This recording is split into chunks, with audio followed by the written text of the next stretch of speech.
I'm Cheryl. And I'm Naima. We're three Black moms.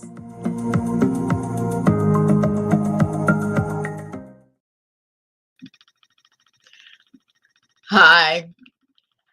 I was about 6 when I almost saw the tooth fairy. Somehow there was this conversation with the bigger kids in the apartment complex calling us younger ones babies because we still believed in the tooth fairy. And whenever any one of my friends lost a tooth, we were sure to share the treats that came from turning that tooth into the tooth fairy and getting money back from under your pillow. Well, I was about to lose a tooth, and my friends Kitty and Vivian have been discussing it for days now. And Vivian told me, you have to stay up to see the tooth fairy, and this will shut the mouths of all those people that are calling us babies. So my tooth came out. I put it under the sheet on my bed under the pillow and dutifully went to bed. And I was determined to stay awake and see the tooth fairy. I kind of dozed off, and then I heard the flutter of her wings coming into my bedroom. And I was so scared. I closed my eyes even tighter and wouldn't look. And I heard the jingling of coins flying through the air and under my pillow. And ooh, I was really excited, but I was too scared to look. In the morning, there it was, 10 pennies under my pillow. And I went and I told my friends, Kitty and Vivian, how I'd almost seen her. I heard her come. I heard her leave the money. It was glorious. And that's how we held on to that wonderful experience of almost seeing the tooth fairy.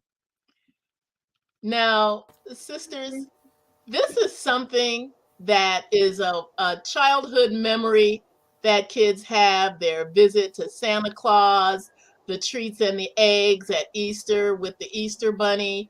And my question is, we have this thing of helping our kids build their imaginations. When is it time to tell them that this is fantasy? Well, at what age did you find out that wasn't the tooth fairy that left your money? How old were you? I honestly don't remember. I don't remember. There was not like this transition, like one day, okay, I'm the one leaving you that money. I don't remember ever that. Do you? No, but I remember that Mama told us a story about Barbara. That one time when I lost a tooth, and she was at work, so she didn't know, but I put the tooth underneath, I think, the sheet, because we used to not have pillows.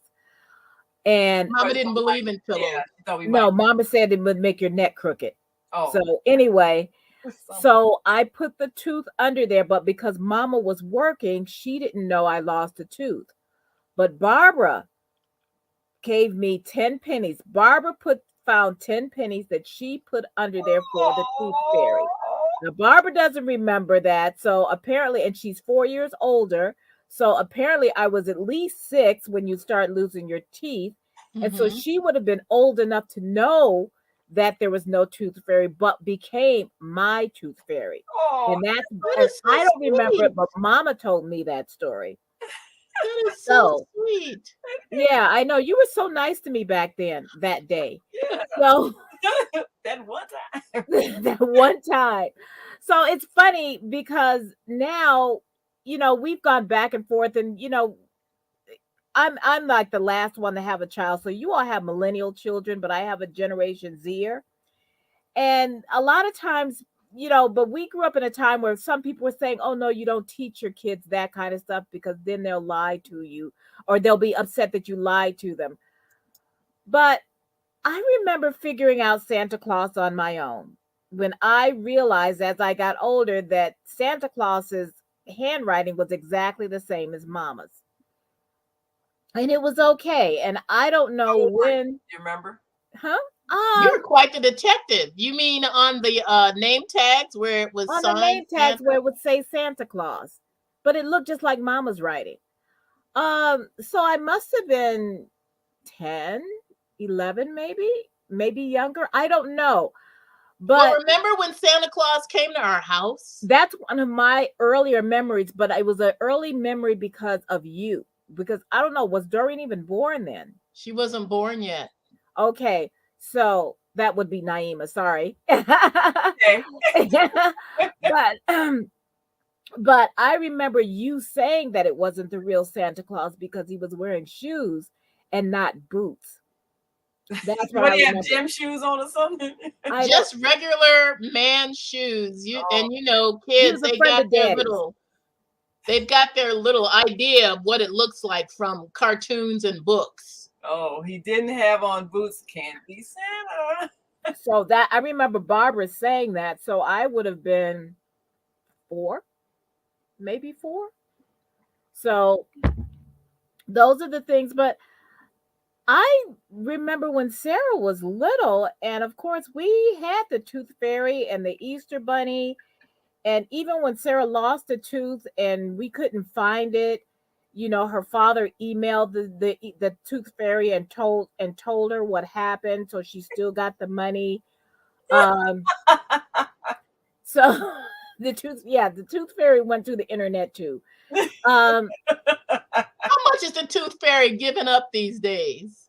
I don't know because she I don't think she ever got more than, did she get $1 maybe? You don't even give dimes anymore, pennies. Nobody gives dimes. People are talking about $5 and stuff We like that. don't, That we are don't give unforgiving. change anymore. It's like I paper says money. no. Yeah, I used to give her. I think she used to get $1. But let me tell you something. I'm not giving a kid $5 unless that tooth got gold in it, because that's just. That's a set of It's attention. like, give me a break. And they were talking about, oh, your tooth fairy is so cheap. It's like, they're kids. What are they gonna do? What are My they gonna Tooth do with the Fairy is money? working hard. Yeah. 2 jobs. So the sum that up, I don't think it's the worst thing that for us to do to give our children a sense of wonder. Yeah. And I grew up, and when I remember working at when I worked at the Globe, and there were guys who had little kids, and all those kids are grown now, but all those kids, they would go out and they throw like the stems of the carrots out in their driveway so that people would think that the reindeer had come and eaten the carrots and Oh wow. all this, so people would really get into that because you know what? Life is really short for kids. They're going to be young for such a short time, and they've got the rest of their lives to be old and cynical. So let them have the fantasy while they can, even though sometimes it costs you, like the $100 American Girl dolls that were brought by Santa Claus. Ooh. Mm. Well, Yeah, I don't think that I'm trying to remember if Santa brought those or if that was the time that it came out that somebody bigger than Santa was paying for those dolls. I'm trying to remember. I don't know if it was because I was the last born or whatever. It wasn't that I didn't have an imagination, but I always knew it was a joke. I just always knew it was just a joke. I always knew there was no Santa Claus. I always knew there was no Tooth Fairy. I always knew there was no Easter Bunny. I just always knew. And I think maybe because I was the last born, just, by that time you all already knew. So I knew and nobody. But we didn't spoil it for you, did we? We I didn't spoil it for you. I just always knew it was the family joke. It was okay. It was funny, but I never believed in those things because I just always knew it was just a fun joke that we did. And But it's kind of because by the time I came along, you all already knew, and so nobody was really pretending anymore. And I guess nobody. It was like, the stuff would still say Santa Claus on it. yeah, though. but Yeah. I knew it was mom and daddy. but I think part of that is like suspended disbelief. I don't even know if that's a thing where you kind of know, but you kind of don't know, and you play along with the whole mystery and the fun of it. Because when you're really young, you really do believe that. And then somewhere gradually you realize that, oh, Santa and the Easter Bunny and all the rest are really my parents. And I Something think, in me just never did, and I'm pretty sure it's because I was the last born. By the time I grew up, nobody was pretending to believe it anymore because you all had outgrown it. So I think I was just, I didn't. you know, we didn't have a sit down talk. They sat us down in the room No. and said, And okay, usually there's no kids don't. Santa, there's no Easter Bunny. And it's us with our two jobs. yeah, Fine, y'all. I just always knew, and I think a lot of things might have there's been no tooth fairy. because I just think a lot of things were different for me because of the birth order, Because of birth order, yeah. and they were just kind of tired of doing it by the time I came along. So I don't know. I mean, it was still fun, but there was just never. And you still got the stuff that you asked for. Other stuff, yeah. So Yeah. I mean, I just always knew, and I think we grew up watching, what was that, Miracle on 34th Street and all of Yeah. that. Love that one. The original. Somewhere. And when my kids were growing up, we actually told them the story of the real St. Nicholas, where that came from, how the whole gift giving thing got started. Because I think some people are afraid to let their kids have an imagination and believe in things that aren't true, but it's just part of fun childhood to me. But I think some people are afraid, if I have my kid believing all this stuff that's not real, then when it's time for them to understand a relationship with God, they're not going to believe God exists either, because didn't I lie about the tooth fairy? Didn't I lie about Santa Claus? Didn't I lie about the Easter Bunny? So what makes me want to believe that God is real? And I think that's a real fear that some parents really struggle with. They won't tell you that out loud unless you pin them down and have a conversation. But I think that's why some people just want to say all of it is fake. Well, And I just think blow also up. what I don't happens. know. Have you ever run into anybody like that? Well, I think what happens when you kind of mesh it all together and then you start talking about God, then I think what happens is a child visualizes God as somehow, looking like Santa Claus, sort of like, man in the sky with a beard, white beard and everything. I mean, it's so Yeah. when you put it all together and the child is like 2 or 3, then everything sort of gets smushed together, and that's just how they visualize God. Exactly. And That's I think, and I don't think, because I mean, Sarah, until she was, well, by the time she was a teenager or even younger, by the time she was in middle school, she had stopped going to church. But she was going to church every Sunday since she was 5 weeks old. Mhm. So that was different for her than, and learning about, Christianity was different for her than thinking about Santa Claus and thinking about the Easter Bunny. And when she got old enough to ask, well, what about Santa? I says, I believe in the spirit. And this is true. I still do. I believe in the spirit of Santa Claus, of someone coming and being selfless and giving gifts because they care about you. That's different from saying, yeah, and that's a way of saying, without, because that's really what it is about. It's the spirit. It's not just being mercenary. It's the spirit of giving and of love. And so if Yeah. you tell them that way, it's not that terrible. Obviously they know that bunnies don't lay eggs, so they know that kind of stuff is silly. But the thing is that if you can teach them to embrace the spirit of giving and of love, it doesn't matter what form that takes. If it takes, Jesus, if it takes, because a lot of very um people who are atheists don't believe in God, but they still believe in complete love and utter love. So it depends on what you're trying to teach your child. Now, by the time Sarah was 12 years old, she was way past the Santa Claus, but her sixth grade teacher, probably because he still had, younger Young kids, kids. had them writing letters to Santa Claus. And I thought, you know what? She's 12. She knows there's no, or she was 11, I guess. She was 11. Well, All of but them knew I that would think by the time you're writing, you kind of know. I would think. I yeah, don't know. you know. I Yeah. mean, she had also gotten, letters from Santa Claus because like I said, everything's on the internet where you could,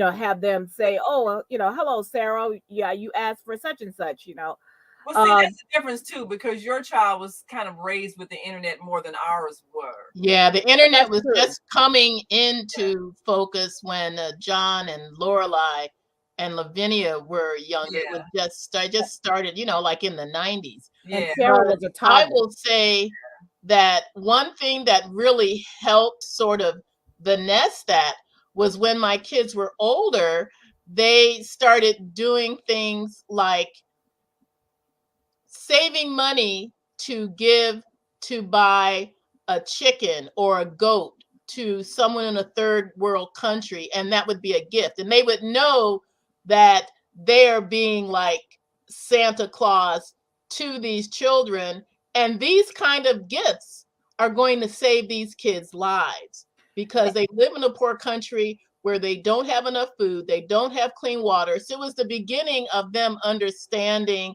the whole compassionate feeling about you have more than enough, you are very blessed, you need to be willing to give and to give out of your own earnings, not mom and dad giving you money and then you give it.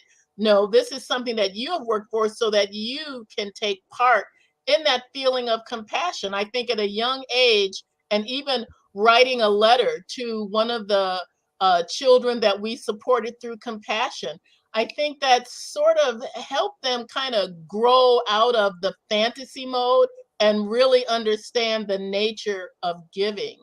And that's the thing now, when Sarah was in Sunday school, like I said, she started well, she was going to Sunday school and I was teaching Sunday school. I mean, she was just learning to walk. So she was what, a year old. And because I was bringing her every week, and there were older kids. And what Hmm. we used to do was we used to do Toys for Tots. The church would would, Yeah. would donate money and we would take the kids, and the kids would actually go to Walmart and they would buy toys for kids. They grow up, they went in teams, and nobody got like really crazy like, oh no, I want this, I want this, because they understood this was for other children, and so they would buy the things that they would like for other children.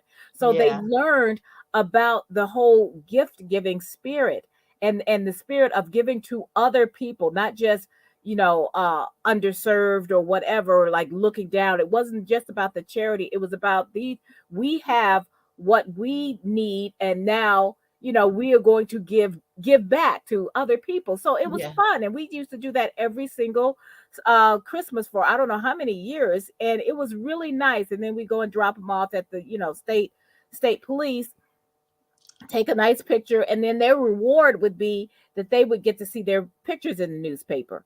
But that's the thing. And anytime you teach what these entities are supposed to teach you are that they're that of love. Now with the tooth fairy, let me tell you, I'm full confession, I still have a baby tooth that never came out.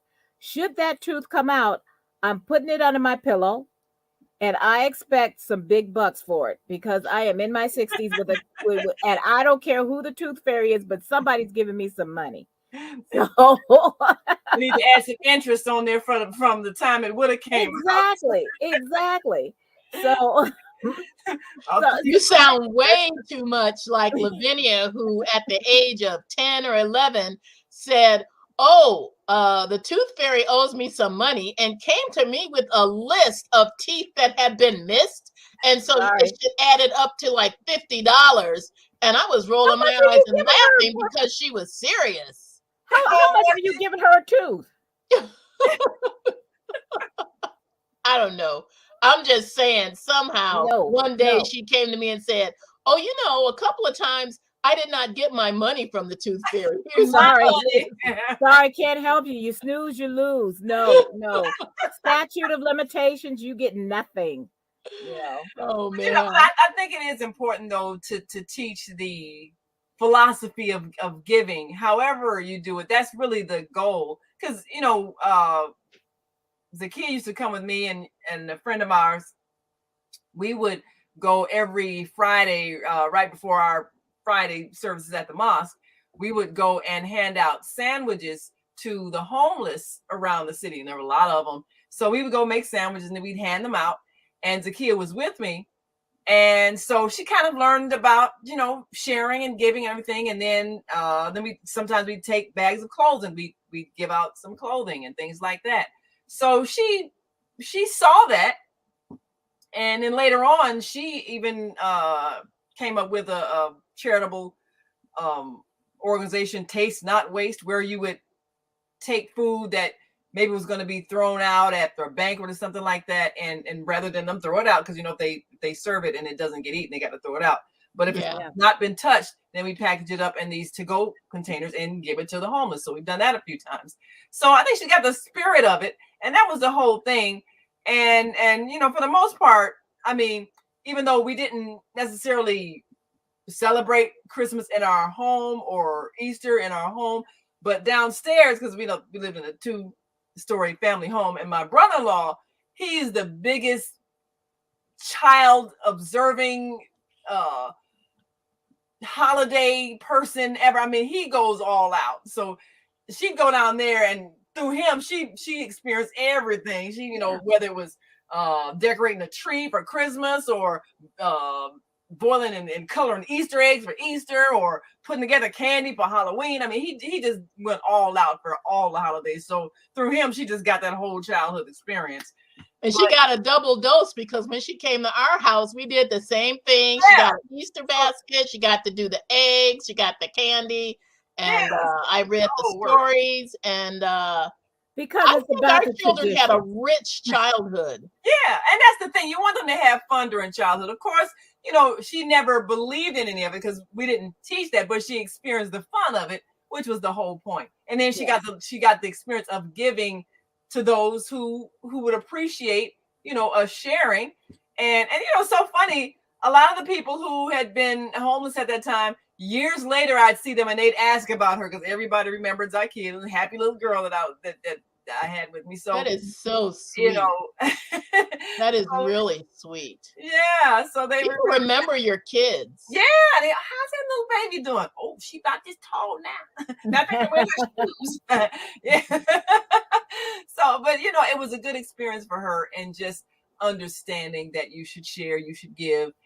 And that's really what we want children to understand, and basically to pass on whatever tradition you follow, pass on the spirit of it. So what would you tell parents they should follow in terms of what age, if they're going to do this, what age should they kind of let the child know, okay, this was just all in fun? What age would you say? I would say, wait, I don't know if there's an age, because some kids figure it out at 6 and some kids are still hoping at 12. I remember one of my brothers-in-law says, if what did he used to tell his kids, because he had 3, and he says, if you don't believe, you don't receive. So, so they're all I believe. So I believe they probably still believe in Santa Claus. So, even though they're like in their 20s. But I think at some point, I think you could always wait until they start to ask about it, because they are, they're smart kids, and some of them figure it out. And I mean, maybe some kids feel betrayed. I never asked Sarah if she felt betrayed. Because I think if you tell them something like, well, I believe in the spirit that this brings, and this is what this means. And yes, we have been doing the work, and we have been giving it to you, but we give it in the spirit of knowing that, there's a big world out there, and a lot of people love you, and a lot of people love each other. And this is one of the ways we show. And then you don't, so you're not saying, yeah, we've been lying to you. So what, Yeah, it is important. How you say it is important. Yeah, well, we've got to go. But of course, we want to remind you all to make sure you follow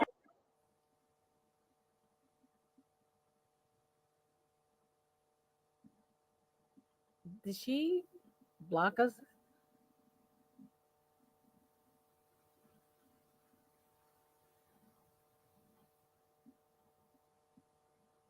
Where'd she go?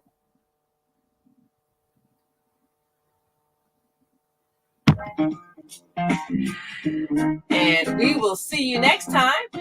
I'm Naima. I'm Cheryl. I'm Barbara. We're three Black moms. Bye. Bye. Bye.